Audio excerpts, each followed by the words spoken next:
The first thing I noticed when I woke up was the thin hotel curtain that let in too much light. It wasn't even a hotel, really, more like a rundown roadside motel in a state I barely remembered driving to. My clothes were crumpled on the floor, my wallet was empty except for a few singles, and my phone was dead. The weight in my chest was unbearable, heavier than anything I'd ever felt before. I rubbed my temples, trying to piece together how I'd ended up here, so far from the life I thought I had. It had been a week since my wife, Carla, shattered my world. A week since she admitted her affair with him. Pastor Greg. The man we trusted. The man we prayed with. The man who stood at the front of the church every Sunday, speaking of morality and love. I had never considered myself a perfect husband, but I tried. I worked hard, made sacrifices, and loved Carla deeply. And now, here I was, alone, broke, and in a motel far from home, unable to face the reality waiting for me back there. It started innocently enough, or at least I thought it did. For months, Carla had been attending evening prayer meetings at the church. I'd encouraged her, thinking it was good for her soul. We'd been through a rough patch, and I thought maybe reconnecting with faith would help. But instead of healing our marriage, those meetings had torn it apart. I first suspected something was wrong when Carla started coming home later and later, her excuses vague and flimsy. Greg needed help setting up for Sunday, she'd say, or we had a special guest speaker, and it ran long. I wanted to believe her. Why wouldn't I? But the distance between us grew, and my gut told me something wasn't right. Then, one night, I saw a text pop up on her phone while it was charging in the kitchen. Greg, can't wait to see you again. Tonight was amazing. I stared at the screen, my heart racing. My mind tried to rationalize it, to twist it into something innocent. But deep down, I already knew. That night, while Carla was asleep, I went through her phone. The messages were all there, dozens of them. Some were flirty, others outright explicit. The betrayal hit me like a truck. It wasn't just that she'd been unfaithful. It was who she'd chosen. The man who baptized our children. The man who stood in front of our congregation every week, preaching about fidelity and trust. I confronted her the next day, and the truth spilled out like venom. She didn't even try to deny it. Instead, she told me she felt neglected, that Greg understood her in ways I never could. Her words sliced through me like a knife. And the kids? I asked, my voice trembling. Did you even think about them? She just looked at me, her silence answering more than any words could. When I left the house that night, I didn't know where I was going. I just drove, past the city limits, past the state line, past everything familiar. Now, sitting in that dingy motel room, I realized I had no plan, no money, and no idea how to fix the mess my life had become. The motel room smelled of mildew and regret. I sat on the edge of the bed, staring at the flickering television that played some local news segment I wasn't paying attention to. My phone, now plugged into the wall, slowly buzzed to life. The moment it powered on, messages flooded in. Carla, where are you? The kids are asking for you. Carla, you can't just run away. We need to talk about this. Carla, I'm sorry, Jake. I didn't mean for it to go this far.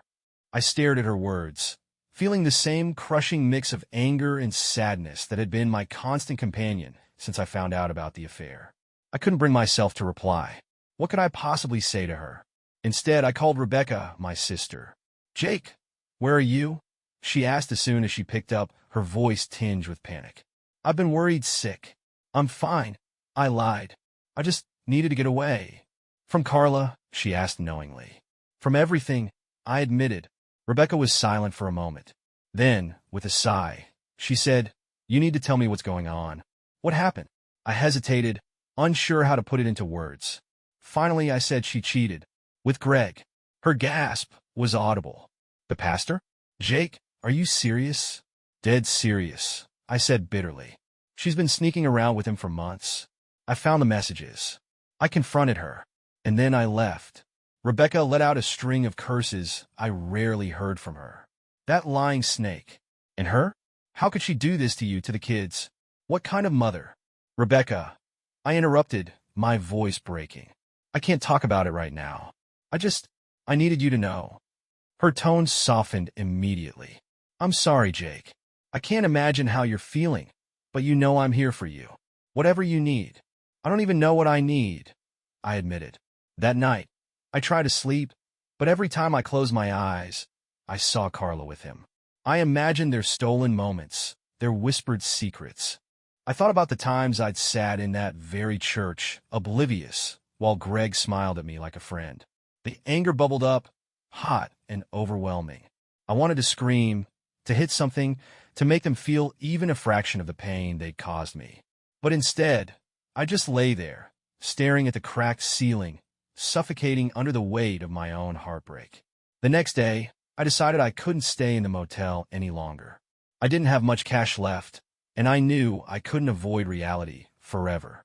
I drove aimlessly for hours, the highway stretching out before me like an endless road to nowhere. My mind kept circling back to the same question. Why? Why had Carla betrayed me? Why had she chosen him? Why wasn't I enough? I pulled into a rest stop and sat in the car, my head in my hands. I felt utterly lost. A memory flashed in my mind. Carla and I sitting on the porch swing years ago, laughing as our kids played in the yard. She'd looked at me then like I was her whole world. I believed it too. What had changed? By the time I reached another small town, I knew I couldn't keep running. I had to go back, face Carla, and figure out what the hell came next for me and for the kids. The drive back felt endless, every mile dragging me closer to the mess I had left behind. The radio played faintly in the background, but I barely heard it over the swirl of emotions in my head. I didn't know what I was walking back into. An apology? More lies? When I pulled into the driveway of our home, I sat in the car for a moment, gripping the steering wheel as if bracing for impact.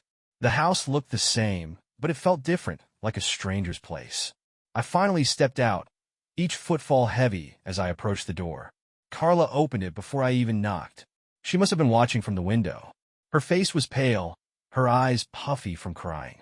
For a moment, I saw the woman I used to love, the one I thought was incapable of this level of betrayal. "Jake," she said softly, her voice trembling. "I'm glad you're back." "I'm not here for you," I said flatly, brushing past her into the house. The familiar smell of home hit me, mingled with the distant sound of cartoons from the living room. Our kids were here, completely unaware of how their world had shattered. I turned to face her. "Where are they?" "In their room," she said quickly. "They don't know anything. I didn't tell them." "Good," I said, my voice clipped. "Because when they do find out, it won't be from you." She flinched, but I didn't care. I walked into the living room. Grabbing my duffel bag from the floor where I'd left it that night, I stormed out. Carla followed me, hovering like she wanted to say something, but couldn't find the words. Finally, she said, "Jake, please. Can we talk?" "Talk?" I snapped, spinning around to face her. "What's left to say, Carla? You cheated. With him." She bit her lip, her eyes welling up again. "I'm sorry, Jake. I am. I know I hurt you, but I didn't mean for it to happen. It just, don't." I interrupted, holding up a hand. "Don't you dare say it just happened. Affairs don't just happen, Carla. You made choices. You lied to me, to our kids, to everyone. And for what?" She crumbled at my words, sinking onto the couch and burying her face in her hands. "I was lost," she whispered. "I felt empty. And Greg, he made me feel seen." "Seen?" I repeated, my voice rising. "You have 2 kids who see you every single day. You have a husband who has worked his ass off to give you everything you ever wanted. But that wasn't enough." "It's not that simple," she said, looking up at me with tear-streaked cheeks. "I know what I did was wrong, Jake. I hate myself for it. But I need you to understand that it wasn't about you." I let out a bitter laugh. "Wasn't about me? Carla, this is exactly about me. About us. You didn't just betray me.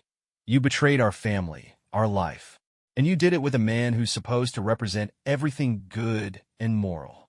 Her shoulders shook as she cried harder, but I couldn't bring myself to comfort her. The anger was too raw, too all-consuming. Before I could say anything else, the doorbell rang. Carla froze, her eyes widening in panic. "Who's that?" I asked, already dreading the answer. She didn't respond. Instead, she wiped her face and stood, hesitating for a moment before heading to the door. I followed, my heart pounding as she opened it. Standing on the porch was Greg. The sight of Greg standing on the porch made my blood boil. He wasn't dressed in his usual pastoral attire. Instead, he wore a casual button-up shirt and jeans, as if he were just another neighbor dropping by. His face was composed, but his eyes darted nervously between Carla and me. "Jake," he said, offering a tight smile that made me want to throw a punch. "I'm glad you're here. We need to talk." I stepped in front of Carla, blocking her from his view. "You've got some nerve showing up here," I said, my voice low and dangerous. Greg raised his hands in a mock gesture of surrender. "I understand how you feel." "No, you don't," I snapped, cutting him off. "You don't understand a damn thing about how I feel." Carla tried to step forward, but I held up a hand to stop her. "Don't," I said without looking at her. "You've said enough. Let him speak if he's so eager to explain himself." Greg swallowed hard, clearly struggling to maintain the composure he was known for in church. "Jake, I didn't come here to cause more pain. I came to take responsibility for my actions." "Responsibility?" I said, my voice dripping with sarcasm. "That's rich, coming from the man who preached about morality and faith while sneaking around with my wife." Greg's face reddened, but he pressed on. "I know I've hurt you, and I know I've betrayed the trust of not just you, but the entire congregation. I've already spoken to the church board, and I'll be stepping down as pastor." His words caught me off guard. I hadn't expected him to face any consequences for what he'd done. But even so, his resignation didn't feel like enough. "So, that's it?" I asked. "You think stepping down from the pulpit somehow erases what you did?" "No," he admitted. "I know it doesn't. But I'm trying to make things right." I laughed bitterly. "Make things right? Do you have any idea what you've done to me? To my kids? You destroyed my family, Greg. There's no coming back from that." Carla finally spoke up, her voice trembling. "Jake, please. Greg is here too." "To what?" I interrupted, turning to her. "To save you? To make himself look like the good guy in all of this? Newsflash, Carla. He's not the victim here, and neither are you." Tears streamed down her face, but I didn't care. I was too angry to feel anything other than disgust for both of them. Greg took a step back, his composure slipping. "I'll go," he said quietly. "I just wanted you to hear it from me, that I'm sorry. For everything." As he turned to leave, I couldn't stop myself. "Greg," I said sharply, making him pause. "Do me a favor. Don't ever come near my family again. If I so much as see you within a mile of this house, you'll regret it." He nodded once, then walked away, his footsteps heavy on the porch steps. When the door closed, I turned to Carla. She looked utterly broken, her face pale and streaked with tears. "I didn't ask him to come here," she said, her voice barely above a whisper. "I don't care," I said coldly. "This isn't about him anymore. This is about you and the choices you made." She started to speak, but I held up a hand. "No, I've heard enough excuses. You knew what you were doing, Carla, and now you have to live with the consequences." I grabbed my bag and walked toward the door. "Jake," she called after me, her voice desperate. "Please, don't leave again. We can fix this. I'll do whatever it takes, counseling, therapy, anything." I stopped, my hand on the doorknob, and turned to face her one last time. "You already made your choice, Carla," I said, my voice steady despite the storm raging inside me. "Now I'm making mine." And with that, I walked out, leaving her standing in the doorway, her sobs echoing behind me.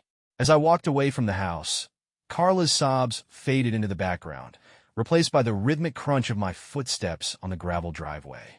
I threw my bag into the trunk of my car and slid into the driver's seat, gripping the steering wheel so tightly my knuckles turned white. I didn't know where I was going again.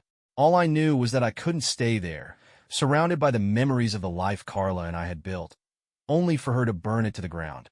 I drove aimlessly, the road stretching out before me like an endless void. The radio was off, and the silence in the car felt deafening. My thoughts spiraled as I replayed the confrontation with Greg. His words, Carla's pleas, the pain in their eyes. It all swirled together in a chaotic mess that left me feeling hollow. For the first time since this nightmare began, I let myself cry. I pulled off to the side of the road, burying my face in my hands as the tears came hard and fast. I wasn't just mourning Carla's betrayal. I was mourning the future I'd lost, the life I thought we'd have together, the family we'd built, the trust one thought was unshakable. Eventually, the tears stopped, leaving me feeling drained and empty. I sat there for a long time, staring out at the barren stretch of highway before me. I thought about the kids. They were my only tether to this mess, The only reason I hadn't completely walked away from everything. They didn't deserve this. They didn't deserve to be caught in the middle of their mother's lies and my anger. I had to go back for them, but I couldn't do it until I figured out how to face Carla without letting my rage consume me. The next morning, I checked into another motel, this one slightly less rundown than the last. I needed a place to clear my head, to figure out my next steps. Rebecca called not long after I settled in. "Where are you?" she asked, her voice sharp with worry. "I left again," I admitted.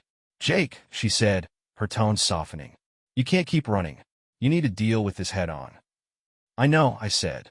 I don't know how. Every time I look at her, all I can think about is what she did with Greg. It's like a constant reel playing in my head, and it's driving me insane." Rebecca sighed. "That's completely normal. You've been betrayed in the worst way possible. But avoiding her isn't going to make it go away. You need to figure out what you want for yourself and for the kids." Her words stayed with me long after we hung up. I lay on the bed, staring at the cracked ceiling as I thought about what she'd said. What did I want? Part of me wanted to punish Carla, to make her feel the same pain she'd inflicted on me. But another part of me, the part that loved our kids more than anything, knew I needed to be stronger than that. By the time the sun set, I made a decision. I couldn't keep running. I had to go back. Not for Carla, not to fix our marriage, but for my kids. They deserved stability. They deserved a father who didn't abandon them, no matter how much pain he was in. The next day, I packed my things and started the drive home. The thought of facing Carla again made my stomach churn, but I knew I couldn't avoid it forever. As I pulled into the driveway, I took a deep breath, bracing myself for whatever was waiting for me inside. The house felt eerily quiet as I stepped inside. I half expected Carla to rush to the door, tears in her eyes, begging for another chance. But instead, the living room was empty, the faint hum of the dishwasher in the background the only sound. I set my bag down by the door and glanced toward the kids' room. Their laughter carried softly down the hallway, a bittersweet reminder of the innocence they still had, blissfully unaware of the storm brewing between their parents. I walked toward their room, pausing in the doorway. "Dad," my youngest Emma shouted when she saw me. She ran to me, wrapping her tiny arms around my legs. "Hey, sweetie," I said, scooping her up into my arms. "Where have you been?" my older son, Caleb, asked, his tone equal parts curious and accusatory. I hesitated, trying to find the right words. "I had to take care of some things, but I'm here now, and I missed you both so much." Caleb studied me for a moment, his sharp eyes searching mine. At just 10 years old, he was already far more perceptive than I wanted him to be, but he didn't press further. Instead, he nodded and turned back to his tablet, his quiet acceptance somehow more heartbreaking than if he'd yelled at me. I spent the next hour with them, listening to their stories, helping Emma build a lopsided block tower, and letting Caleb beat me at a racing game. For a little while, I forgot about the mess Carla and I had created. I forgot about Greg. It was just me and my kids, and for the first time in weeks, I felt like I was where I belonged. Later that evening, after I put the kids to bed, Carla appeared in the kitchen. She was wearing one of her oversized sweatshirts, her hair tied back in a messy bun. She looked exhausted, her face pale and drawn. "You came back," she said softly, almost as if she didn't believe it. "I came back for them," I replied, my voice cold. "Not for you." Her shoulders sagged, but she nodded. "I get that." I leaned against the counter, crossing my arms as I stared at her. "We need to figure out what happens next. And by we, I mean what's best for the kids. As far as you and I are concerned, there's nothing left to fix." Tears filled her eyes, but she blinked them back. "Jake, I know you don't believe me, but I want to make this right. I'm willing to do anything, therapy, counseling, whatever it takes." I shook my head. "It's not about what you're willing to do, Carla. It's about what I can't do. And I can't move past this." Her lip trembled, but she didn't argue. Instead, she lowered her gaze, her hands twisting nervously in front of her. "I want to do what's best for the kids," she said after a long silence. "They deserve to have both of us in their lives, no matter how much we've screwed up." I nodded slowly. "We're on the same page there. But that doesn't mean we can pretend this didn't happen." "I know," she said quietly. The weight of everything hung heavily between us. For years, we'd been partners, building a life together. Now, we were strangers, united only by the 2 children sleeping down the hall. That night, I lay awake on the couch, staring at the ceiling. Being back in the house felt like wearing an old coat that didn't fit anymore, familiar but suffocating. I thought about the future, about what it would mean to co-parent with Carla after everything that had happened. The idea of seeing her with Greg, or even just seeing her at all, made my stomach turn. But I had no choice. For the kids, I would endure. The next morning, I woke to the smell of coffee brewing in the kitchen. For a fleeting moment, I forgot everything that had happened and imagined Carla humming softly as she made breakfast, just like she used to. But reality snapped back when I sat up on the couch, the stiffness in my back reminding me that I hadn't slept in our bed and never would again. Carla was sitting at the table when I walked in, nursing a cup of coffee. Her eyes were puffy, and her hair was still a mess, but there was a calmness about her that I couldn't quite place. "Morning," she said softly, glancing up at me. I ignored the pleasantries and poured myself a cup of coffee before sitting across from her. "We need to talk." She nodded, her fingers tightening around the mug. I figured. I took a sip of coffee, letting the bitterness settle before speaking. "First things first, Greg is out of our lives. Completely. No texts, no calls, no chance run-ins. He's done." Carla flinched at the sharpness in my voice, but she nodded. "He's already resigned from the church. I haven't spoken to him since he came by the other day." "Good," I said firmly, "because if I even suspect you're still in contact with him, I'll make sure you never see the kids again. Do you understand me?" Her eyes filled with tears, but she didn't argue. "I understand." I leaned back in my chair, my gaze hard. "Second, this house is temporary. I don't know how long it'll take, but I'm moving out. I'll get my own place, and we'll figure out a schedule for the kids. But I'm not staying here." Carla's lip trembled, and she nodded again. "Okay, if that's what you need." "It's not about what I need," I said coldly. "It's about creating a stable environment for the kids. This house? It's poison now. They might not understand why, but they'll feel it." Her tears spilled over, but she didn't try to defend herself. For the next hour, we talked logistics, school schedules, holidays, childcare. It was clinical, devoid of the warmth that had once defined our conversations. As much as I hated being in the same room with her, I knew we had to work together for the kids. That didn't mean forgiving her. It didn't mean forgetting. It just meant surviving. After we finished, I stood and grabbed my keys. "I'm taking the kids to the park," I said. "You can have some time to yourself." Carla looked up at me, her expression a mix of gratitude and sadness. "Thank you, Jake." I didn't respond. Instead, I walked down the hall to the kids' room, determined to shield them from the brokenness Carla and I had created. At the park, Emma ran ahead, her laughter echoing through the crisp morning air. Caleb walked beside me, quieter than usual. "Dad," he said after a while. "Yeah, buddy. Are you and Mom okay?" he asked, his voice hesitant. I swallowed hard, unsure how to answer. "We're figuring things out," I said carefully. He nodded, his small brow furrowed in thought. "I just want us to be happy again." His words hit me like a punch to the gut, and I crouched down to his level, placing a hand on his shoulder. "We will be, Caleb," I said firmly. "I promise. No matter what, I'll make sure you and Emma are okay." He studied my face for a moment, then nodded, his trust in me unwavering.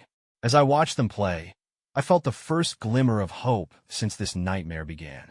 I didn't know what the future held, but I knew one thing for sure. I would do whatever it took to protect my kids and give them the stability they deserved. And that started with setting boundaries, not just with Carla, but with myself. That evening, as the kids slept, I sat alone on the couch, replaying Caleb's words in my head.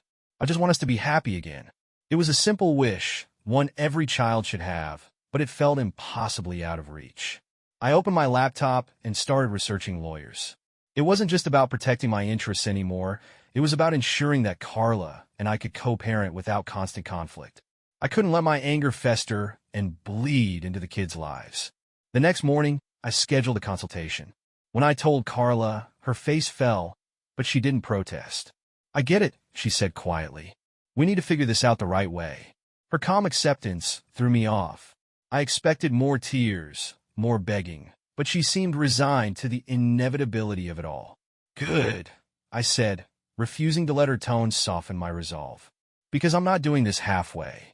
That week, I met with the lawyer, a sharp and no-nonsense woman named Angela. She listened intently as I laid out the situation, nodding occasionally, but keeping her questions pointed. "You're entitled to your share of the house," she said after I explained my plan to move out. "And you have a strong case for primary custody, given the circumstances." I hesitated. I don't want to take the kids away from her. They love their mom, and I won't punish them for her mistakes. Angela's expression softened slightly. "That's admirable, Jake. But you also need to protect them from any instability. If she's still involved with Greg, or struggling emotionally, that could impact them." Her words hit a nerve, but I nodded. "I'll keep that in mind." Over the next few weeks, Carla and I worked out a tentative schedule while I started looking for a place of my own. The tension in the house was palpable, but we kept things civil for the kids' sake. One evening, as we sat at opposite ends of the kitchen table, she broke the silence. "Do you hate me?" she asked, her voice trembling. I looked up from my laptop, startled by the question. "I don't know," I admitted after a moment. "Some days I think I do. Other days, I'm just tired." Her eyes filled with tears, but she didn't look away. "I hate myself for what I did, Jake. I really do. If I could take it back." "You can't," I interrupted, my voice firm but not cruel. "What's done is done, Carla. All we can do now is try to move forward." That conversation stuck with me for days. Despite everything, I didn't want to hate her. Not because she deserved forgiveness, but because I didn't want to carry that weight anymore. Hatred would only trap me in the past, and I was desperate to break free. One evening, Rebecca came over to check on me. She brought her usual supply of takeout and a six-pack of beer, settling in on the couch like she owned the place. "So," she said, popping open a beer, "how's the house of awkward silence?" I laughed, shaking my head. "It's manageable. For now." She studied me for a moment, her expression turning serious. "You seem different," she said. "Lighter maybe, like you're starting to find your footing." "Maybe I am," I admitted. "I've got a long way to go, but I'm starting to figure out what I need to do for myself and for the kids." Rebecca smiled, raising her beer. "To moving forward."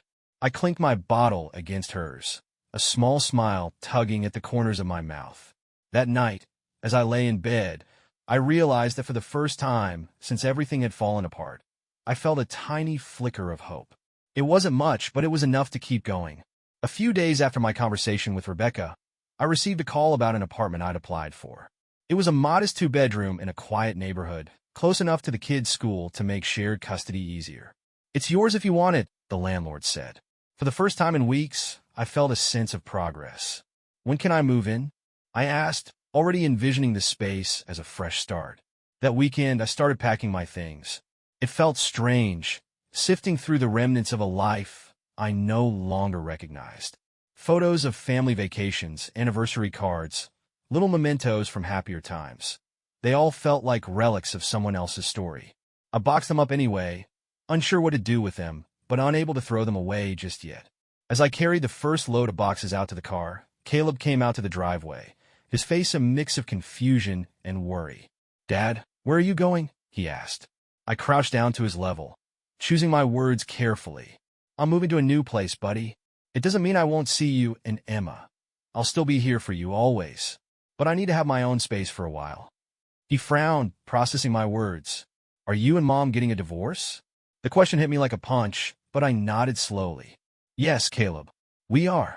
But that doesn't change how much we love you and Emma. You'll always have both of us."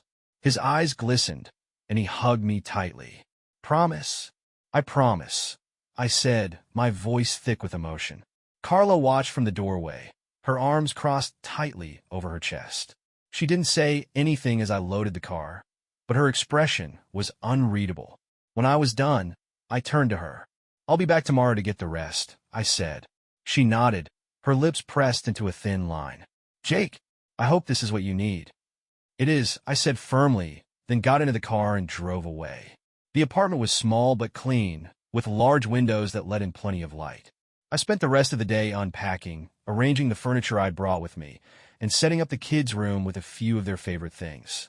When I stood back and looked at the finished space, it wasn't much, but it was mine. That night, I sat on the couch with a beer in hand, staring out the window at the quiet street below. The loneliness crept in, but it was different this time. It wasn't the suffocating despair I'd felt when I first discovered Carla's betrayal. It was a quiet solitude, laced with the faintest hint of peace. For the first time, I started to believe that I might be okay. The following week, I had the kids over for the first time. They explored the apartment with wide eyes, excitedly claiming their room and inspecting every corner of the place. "It's small," Caleb said matter-of-factly, but there was no judgment in his tone. "It's cozy," I corrected with a smile. Emma ran to the couch, jumping onto it and spreading her arms wide. "I love it, Dad." Her enthusiasm was contagious, and I found myself laughing as she declared the couch her new throne. As the evening wore on, we ordered pizza and watched a movie, their laughter filling the apartment like sunlight breaking through a storm. For the first time since everything fell apart, I felt like I was doing something right. I didn't have all the answers, and I knew the road ahead wouldn't be easy. But in that moment, surrounded by my kids, I knew I was on the right path. After the kids' first weekend at the apartment, I started to feel the beginnings of a routine forming. The chaos of my life had quieted enough to give me space to reflect, and I realized how much of myself I'd lost in my marriage to Carla. The days of compromise, putting her needs above mine, and ignoring my own happiness had added up. Somewhere along the way, I stopped being Jake. I'd become just a husband, a father, a provider. Now, I was starting to find Jake again. The next morning, I woke up early and decided to go for a run. I hadn't done it in years, but the idea of clearing my head while pounding the pavement appealed to me. The crisp morning air filled my lungs as I jogged through the quiet neighborhood. My legs burned, my chest ached, but with every step, I felt a little lighter. When I got back to the apartment, sweaty and out of breath, I looked in the mirror. For the first time in a long time, I saw someone who was trying, not for Carla, not for the kids, but for himself. Work became another refuge. I threw myself into projects, stayed late to finish reports, and even volunteered to help a colleague with a tough deadline. My boss noticed, and one afternoon, he called me into his office. "Jake," he said, leaning back in his chair, "I've seen a real change in you lately. Your work ethic's always been strong, but this is next level." "Thanks," I said, surprised by the compliment. "Keep it up," he said. "There's a promotion coming up, and I think you'd be a strong candidate." The possibility of moving forward professionally felt like a glimmer of hope in an otherwise dark time. At therapy, Dr. Patel noticed the shift in my demeanor. "You seem more grounded today," she said as I sat across from her. "I think I am," I admitted. "I've been focusing on the things I can control, work, the kids, getting back into shape. It's helping." "That's great to hear," she said with a smile. "Have you thought about what comes next? Not just for the kids or work, but for you." The question caught me off guard. "What do you mean?" I asked. "What do you want your life to look like a year from now? 5 years from now?" I thought about her question long after the session ended. For so long, my life had been about maintaining the status quo, keeping the family running, staying steady. But now, with everything upended, I had the chance to rebuild something new. The thought was both terrifying and exhilarating. One evening, while cleaning out some old boxes I brought from the house, I found a journal I'd kept during my college years. Flipping through the pages, I was struck by how hopeful and ambitious I'd been back then. I'd written about dreams of traveling, learning new skills, and starting a business one day. When I let those dreams go, I decided to make a list, not a to-do list, but a bucket list of sorts. Things I wanted to do for myself, no matter how big or small. At the top of the list was something simple: take the kids camping. I'd always wanted to share the outdoors with them, but life had gotten in the way. Now I was determined to make it happen. The next weekend, I told Caleb and Emma about the idea. "Camping?" Caleb asked, his brow furrowed. "Like in a tent?" "Yup," I said, grinning. "In the woods, with a campfire and s'mores." Emma clapped her hands excitedly. "I want to roast marshmallows." Seeing their enthusiasm filled me with a sense of purpose I hadn't felt in a long time. As I started planning the trip, I realized how much I was looking forward to it, not just for them, but for me. It was a chance to create new memories, to replace the pain of the past with something meaningful. For the first time, I felt like I was taking control of my own story. The week leading up to the camping trip was a whirlwind of preparation. I bought a tent, sleeping bags, a portable stove, and enough marshmallows to keep Emma grinning for days. Caleb seemed skeptical at first, but the closer we got to the trip, the more excited he became. On Friday afternoon, I picked the kids up from school, the car packed to the brim with gear. Emma was practically bouncing in her seat. "Are we going to see bears, Dad?" she asked, her eyes wide with curiosity. "Let's hope not," I said with a laugh. "But we might see some deer, or maybe even a fox." By the time we reached the campsite, the sun was beginning to set, casting a warm orange glow over the forest. The air was crisp and filled with the earthy scent of pine. Caleb helped me pitch the tent, his initial hesitation giving way to determination as he hammered in the stakes. Emma was less helpful, opting instead to collect every interesting rock and stick she could find. "Look, Dad," she called, holding up a crooked branch. "It's a wand." I smiled, ruffling her hair. "That's a good one. You better keep it safe." Once the tent was up, we started a campfire. The crackling flames and the gentle hum of the forest created a peaceful backdrop as we roasted hot dogs and marshmallows. Emma's face lit up as her marshmallow caught fire, and Caleb laughed at her exaggerated panic. "You've got to blow it out," he said, grinning. She puffed her cheeks and blew on it, the flame extinguishing in a tiny wisp of smoke. "It's still good," she declared, popping the charred marshmallow into her mouth. Later, as the stars filled the sky, Caleb asked, "Dad, did you ever go camping when you were a kid?" I nodded, leaning back against a log. "Yeah, my dad used to take me and Aunt Rebecca. We'd hike all day and tell ghost stories at night. Those are some of my best memories." Emma snuggled in her sleeping bag, her voice muffled as she said, "I like this. It's fun." I glanced at Caleb, who gave me a small smile before looking back up at the stars. In that moment, I realized I was creating something they would remember forever. The next day, we hiked through a nearby trail, Emma skipping ahead and Caleb walking beside me. "Dad," Caleb said after a while. "Yeah, do you think we'll ever all live together again? You, me, Mom, and Emma?" The question stopped me in my tracks. I crouched down, so I was at his level, choosing my words carefully. "Buddy, I don't think that's going to happen," I said gently. "But that doesn't mean we're not still a family. No matter what, you and Emma will always have me and your mom. We're just doing things a little differently now." He frowned, kicking a small rock on the trail. "I don't like it." "I know," I said, placing a hand on his shoulder. "It's hard, and it's not fair. But I promise you, we're going to make the best of it." "Okay." He nodded reluctantly, and I pulled him into a quick hug before we continued on the trail. By the end of the trip, the kids were exhausted but happy. As we packed up the car, Emma handed me her wand and said, "You keep this, Dad. It's for magic." I smiled, tucking it into the glove compartment. "Thanks, sweetie. I'll take good care of it." That night, after dropping the kids off at Carla's, I sat in my apartment, the silence comforting rather than oppressive. The camping trip had been a success, not just for them, but for me. For the first time, I felt like I was doing something right. I wasn't just surviving, I was building something new. The week after the camping trip, I felt a subtle but significant shift within myself. For months, my life had been consumed by Carla's betrayal and the fallout from it. But now, for the first time, I felt like I was living for something more than just survival. That's not to say everything was perfect. Far from it. Co-parenting with Carla remained a constant challenge. And despite her efforts to keep things civil, the tension between us was always just beneath the surface. But the kids were happy, and that was enough for now. One evening, I received a text from Rebecca. "Rebecca, you free for dinner tomorrow? Got something I want to talk to you about."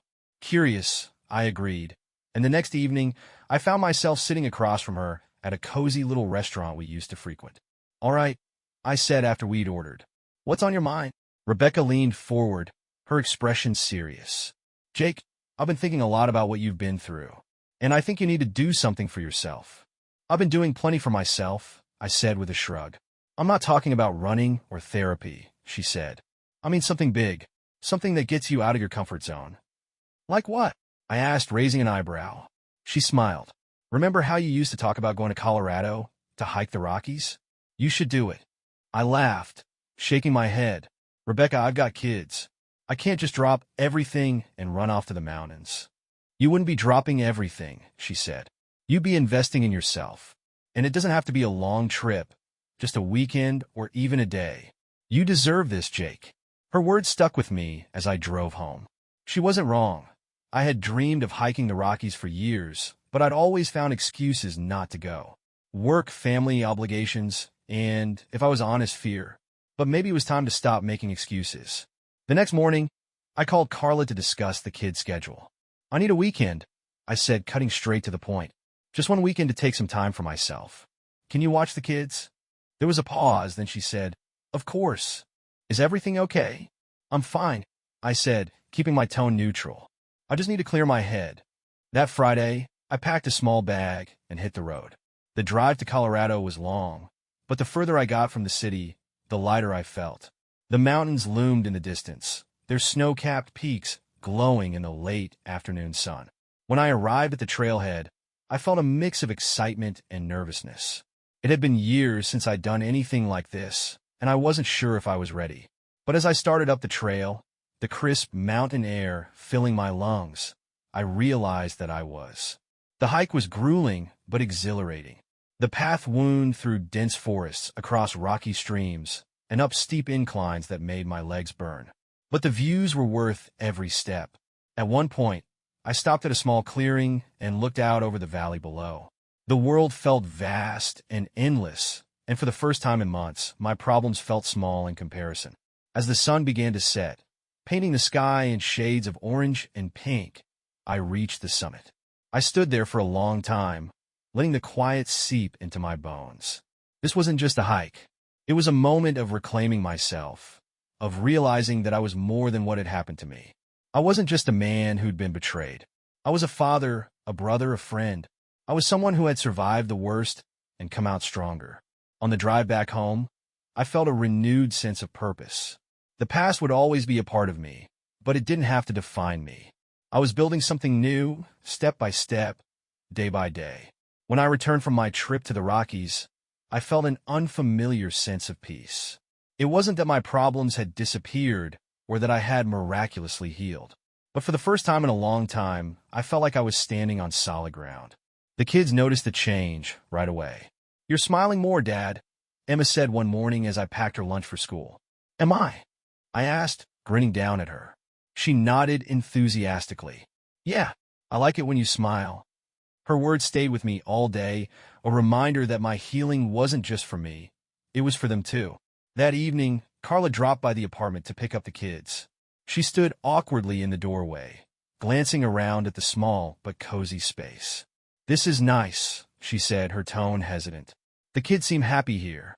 "They are," I said simply, helping Emma with her jacket. Carla lingered for a moment, her gaze flickering between me and the kids.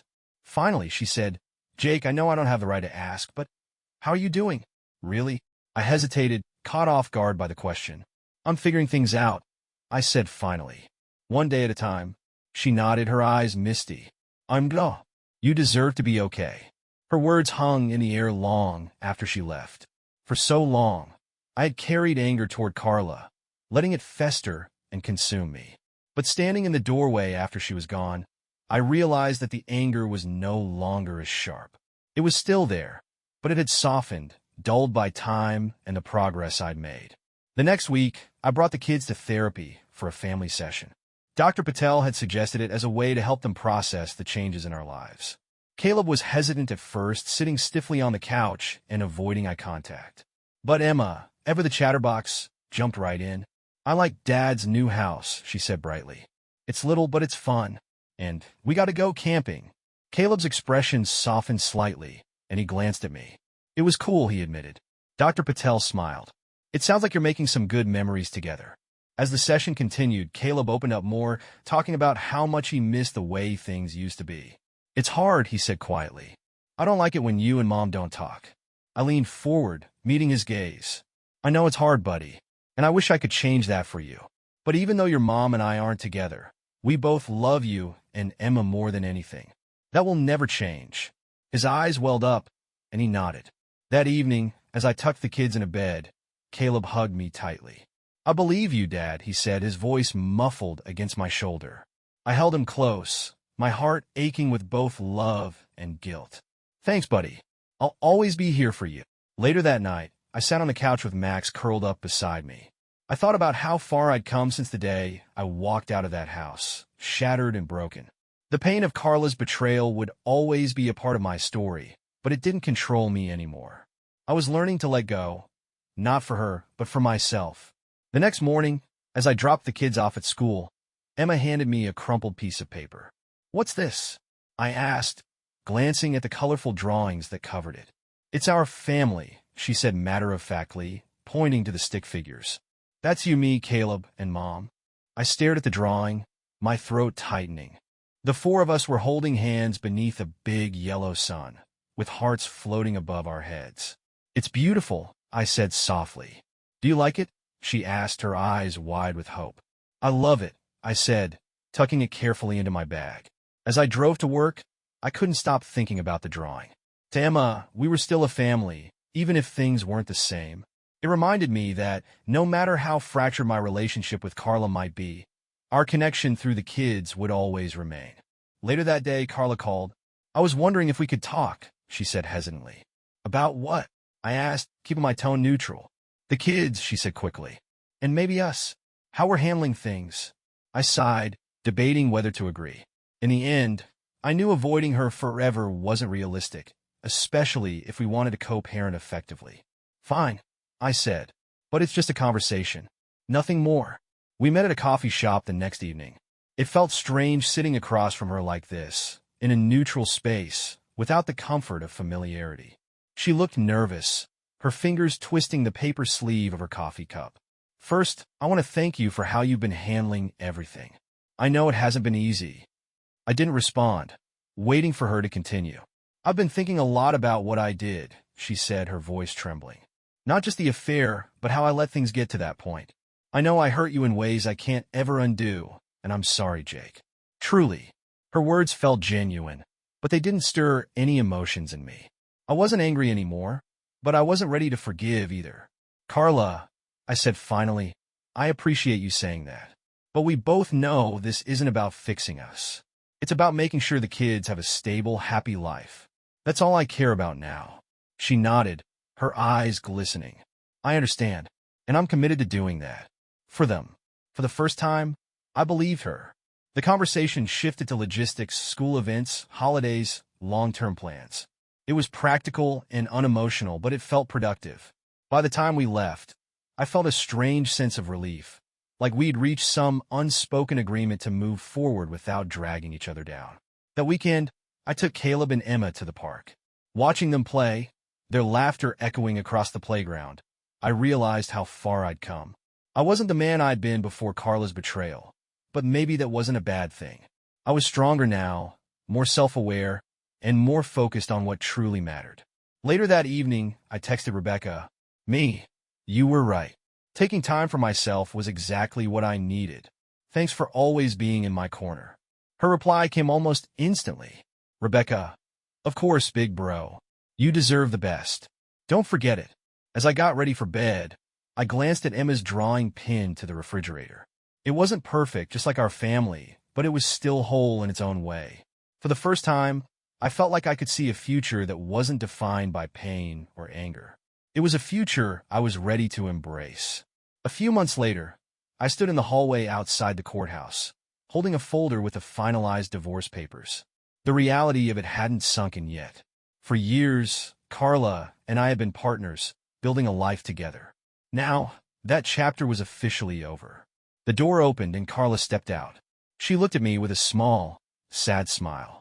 "So," she said softly, "I guess that's it." I nodded. "Yeah, that's it." We stood there in awkward silence for a moment before she added, "Thank you for being understanding, even when I didn't deserve it." I took a deep breath, letting her words settle. It's not about deserving, Carla. It's about the kids. That's all that matters now. She nodded, and after a brief goodbye, she walked away. As I watched her leave, I felt no anger, no sadness, just a quiet sense of finality. That evening, I took the kids out for ice cream to celebrate Caleb's latest report card. He beamed with pride as Emma chattered excitedly about her favorite flavors. "You're getting 2 scoops, right, Dad?" she asked, her eyes sparkling. "Of course," I said, grinning. It was a small, simple moment, but it was perfect. When we got back to the apartment, Caleb disappeared into his room with his new book, and Emma plopped onto the couch with Max, declaring him her pillow for life. As I watched them, I felt a wave of gratitude. Despite everything, they were happy, thriving, and full of life. And so was I. Later that night, Rebecca called. "How are you feeling?" she asked. "Lighter," I said honestly. "Like I finally let go of something I've been carrying for too long." "That's because you did," she said warmly. "I'm proud of you, Jake. Thanks, Beck, I said, a small smile tugging at my lips. After we hung up, I sat on the balcony, staring out at the city lights.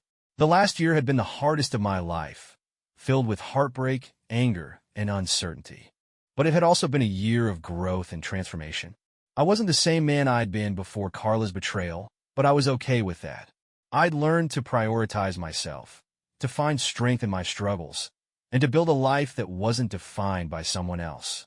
Before I went to bed, I opened a journal and wrote a simple entry. Today, I let go of the past. Tomorrow, I build the future. To anyone who's been through betrayal and heartbreak, you can survive it. You can heal, grow, and find happiness again. It's not easy, and it takes time, but it's possible. What about you? Have you ever faced a moment where you had to choose between holding on and letting go? Share your story in the comments. I'd love to hear it.